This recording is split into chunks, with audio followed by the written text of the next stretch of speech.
Hi friends, welcome to Jenita blog. So இன்றைக்கி முருங்கைக்கீரை சம்மந்தி ஆர் முருங்கைக்கீரை துவையல் பார்க்க போகிறோம்.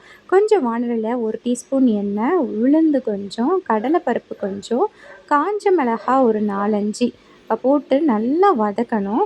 ஸோ வதக்கினக்கப்புறம் புளி ஒரு துண்டு போட்டு அதையும் நல்லா வதக்கிட்டு, சின்ன வெங்காயம் இருந்தால் சின்ன வெங்காயம், என்கிட்ட இல்லை அதனால் பெரிய வெங்காயம் 1 போட்டு அதையும் நல்லா வதக்கிட்டு, ஸோ அது நல்லா வதங்கினக்கப்புறம் ஓரளவு கண்ணாடி பதம்னு சொல்லுவாங்கள்ல, அதெல்லாம் வந்துடணும்.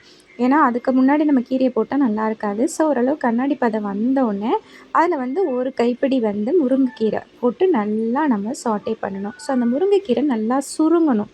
சுருங்கினக்கப்புறம் தான் அது வெந்துருச்சுன்னு அர்த்தம். ஸோ இந்த லெவலில் என்ன பண்ணணும்னா, ஒரு கை தேங்காய் போட்டு ஒரு பெரட்டிட்டு அமர்த்திடணும். நல்லா ஆறுனக்கப்புறம் உப்பு கொஞ்சம், அப்புறம் கொஞ்சம் சீரகம் போட்டு மிக்சியில் ஒரு 4 5 பல்ஸ், ரொம்ப நல்லா பேஸ்ட்டாக அரையாமல் 4 5 பல்ஸ் விட்டோன்னா சுவையான முருங்கைக்கீரை சம்மந்தி, முருங்கைக்கீரை துவையல் ரெடி. தேங்க்யூ.